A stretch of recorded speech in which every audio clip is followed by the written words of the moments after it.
10 სხვადასხვა იტალიელ ბებიას რომ მკითხო, თუ როგორ კეთდება იდეალური ტირამისუ, 10 სრულიად განსხვავებულ პასუხს მიიღე. ტირამისუ უკვე დროში და სივრცეში გამოცდილი დესერტია და დღეს ჩვენ გავაკეთებთ ორნაირ ტირამისუს, დროში და სივრცეში გამოცდილ კლასიკურ ვარიანტს, კაკაოთი და ყავით და დღეს ტირამისუს გაკეთებაში დამეხმარება ვიჩენცის სავოიარდები და ვფიქრობ, რომ იდეალური ტანდემი იქნება ვირჯილიოს მასკარპონესი და ვიჩენცის ლეიდი ფინგერების ან სავოიარდების. ცხოვრება რომ არ გაგერთულოთ, ორივე ტირამისუს გამოვიყენებ ერთ და იგივე მასტერ კრემს, ანუ ერთ და იგივე ბაზას.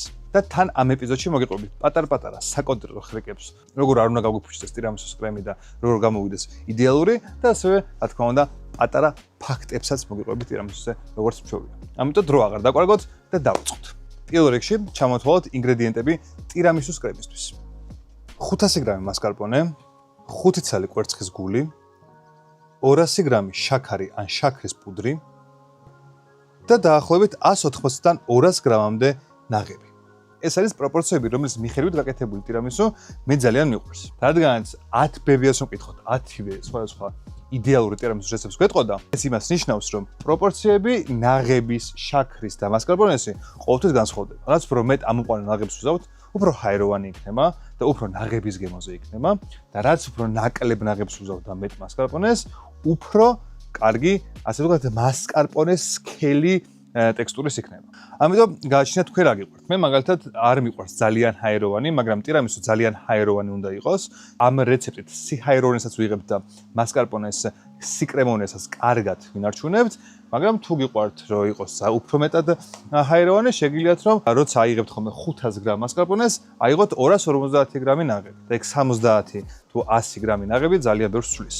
და კიდე ძალიან მარტივად თუ როგორ უნდა დაიმახსოვროთ ტირამისუს პროპორციები. 500 გრამი მასკარპონე, 5 ცალი კვერცხი. გავყოთ 2-ზე მაგის შაქარი და ნაღები. დავიწყოთ. 5 ცალი კვერცხის გული გავანცალკივოთ ცილისგან და ჩავუშვოთ ჯამში. დავუმატოთ 200 გრამი შაქრის პუდრი, ამოურიოთ ჯერ თავიდან რომ არ გაიფანტოს შაქარი და კარგად გავთვალოთ. ასევე ავიღოთ ადუღებული წყლით ჯამი, რომ გავაკეთოთ ბანმარი, ანუ ორთქლის აბაზანა და ამაზე ავთქვიფოთ ჩვენი კვერცხი. კვერცხი რომ ავა 70 გრადუსამდე და გათხრდება ესე და კარგად ამოფულდება, როგორც ვიდეოში ანაჩვენები, ანუ კვერცხი მზად არის. აი ეს უნდა ტოვებდეს კვალს ზედაპირზე ჩვენი კვერცხი. ორთქლის აბაზანის, ანუ ბანმარის მთელი მუღამი ის არის, რომ კვერცხი დააპასტერიზიროს, ანუ კვერცხი გახადოს უვნებელი. ასევე თუ ხმარობთ ჩვეულებრივ შაქარს, უფრო მარტივად გადნება თქვენი შაქარი კვერცხის გულში. იმიტომ რომ ამ გოგლი მოგსაკეთებთ, იქამდე უნდა მივიყვანოთ შაქრის განავლები, რომ საერთოდ აღარ იგრძნობოდეს ამ კვერცხში. ეხლა ჩვენ რადგანაც ვიხმარეთ შაქრის პუდრი, ეს პროცესი ბევრად უფრო გავიმარტივებთ. ამიტომ ჩემი რჩევა ყოველთვის იქნება, რომ ვიხმაროთ შაქრის პუდრი, იმიტომ რომ ბევრად უფრო მარტივი არის ეს პროცესი. ეხლა კი გადავურიოთ მასკარპონე.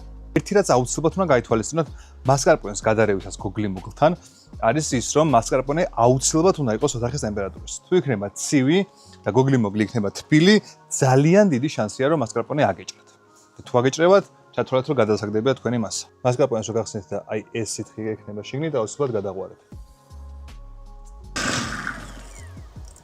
ეხლა კი ავთქვიფოთ ნაღები. რაც შეეხება ნაღებს, ნაღები აუცილებლად უნდა იყოს ცივი, რადგან ვერასდროს ვერ ამოვიყვანთ თუ ცივი არ არის. და რა თქმა უნდა, ნაღები უნდა იყოს 32%-ზე მეტი. ეხლა უნდა გადავურიოთ ამოყვანილი ნაღები და მასკარპონეს მასა ერთმანეთს და რაც უნდა გაითვალისწინოთ არის ის, რომ გადაკეცვებით უნდა შევურიოთ. ესე ჩვენი კრემი უკვე მზად არის და სანამ გადავალთ აწყობაზე, მანამდე მოგიყვებით პატარა ისტორიას ტირამისუს შესახებ. ტირამისუ არც თუ ისე ძველი დესერტი არის. 1960-იან წლებში შეიქმნა. სიტყვა ტირამისუ ნიშნავს ამიმაღლე განწყობა. და ტირამისუ ყოველთვის დაკავშირებული იყო ენერგეტიკულ დესერტთან, რადგან მისი ყავის და შაქრის და კვერცხის შემცველობა დიდ ენერგიის მოზღუებას იწევდა. ბევრს გონია ხოლმე, რომ ტირამისუ 100 წლოვანი დესერტი არის, მაგრამ სულ რაღაც 80 წელია რაც არსებობს. შეიძლება რომელიღაცის ბებიაც მის გაკეთებას შეესწრო. ეხლა რადგანაც უკვე მზად გვაქვს ჩვენი კრემი და ასევე მანამდე მოვამზადეთ ყავა. ეხლა ასევე გავაკეთოთ კენკრის ამოსავლები მასა, რომელიც არის ასე ვთქვათ, ჩვეულებრივი კენკრის მიქსი, 15 გრამი შაქარი. ეს უბრალოდ დავაბლენდრებ და სულ ეგ არის. ეხლა კი რაღაც დაგვრჩენია და უნდა ავაწყოთ ჩვენი ტირამისუ. ეხლა გადავიდეთ ტირამისუს აწყობაზე და რა თქმა უნდა ტირამისუსთვის ვიხმარ მატილდ ვიჩენცეს სავოიარდებს, რომელიც 1905 წლიდან აწარმოებს სავოიარდებს და მათ 192 ფენიან ფენოვან ორცხობილებს. მათი უპირატესობა არის საოჯახო რეცეპტის ავთენტურობა და პრემიუმ ინგრედიენტები, რომელიც ნებისმიერ ტირამისუს გადააქცევს ხელოვნების ნიმუშად.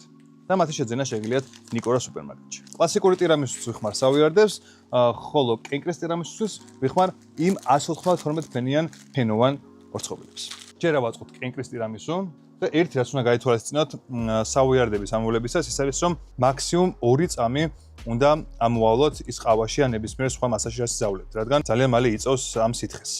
და მე ძალიან დაგილბება და ქვევით წყალს დაიტოვებს. ეხლა ეს ჩვენს კენკრის მასას არ ექვემდებარება, ეგრე ძალიან, რადგან ძალიან თხელი მასა არ არის, რადგან ბევრი წყალი არ აქვს. დავასხათ ესეც. ცოტა ზევიდანაც მოვასხათ ჩვენი კენკრა. ასე ვამოვალოთ კიდევ. ჯერ გავუშვით სავოიარდი, მერე კრემი, მერე ზევიდან ცოტა კენკრის მასა მოვასხით, მერე ისევ სავოიარდი ამოვლებული კენკრაში და ეხლა ისევ ჩვენი კრემი. და ზევიდანაც მოვასხოთ ჩვენი კრემი. კენკრის ტირამისუ მზად არის უკვე. ეხლა კი გავაკეთოთ ტრადიციული ტირამისუ. ჩავალბოთ ეს მაქსიმუმ 2 წამი. არ არის აუცილებელი რომ ხელში დალბეს, თვითონ მე შიგნითვე დალბება კარგად. ამიტომ ბევრს მოდის ხოლმე ეგ შეცდომა რომ აი სანამ ხელში არ მოლბება, მანამდე აყვინთავებენ ყავაში. რაც არ არის სწორი.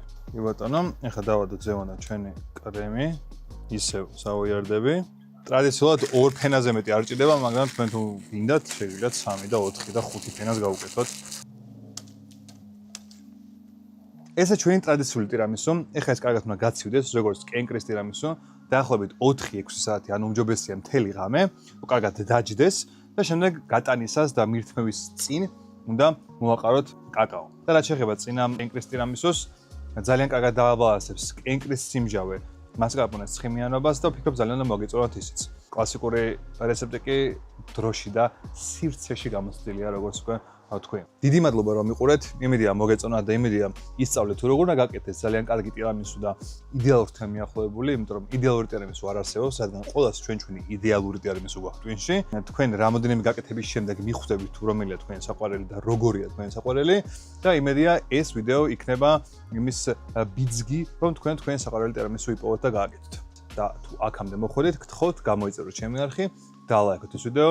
ერთად ავაშენოთ პატარა სუფრის კოძის პატარა კიბერსოფელი. Bye!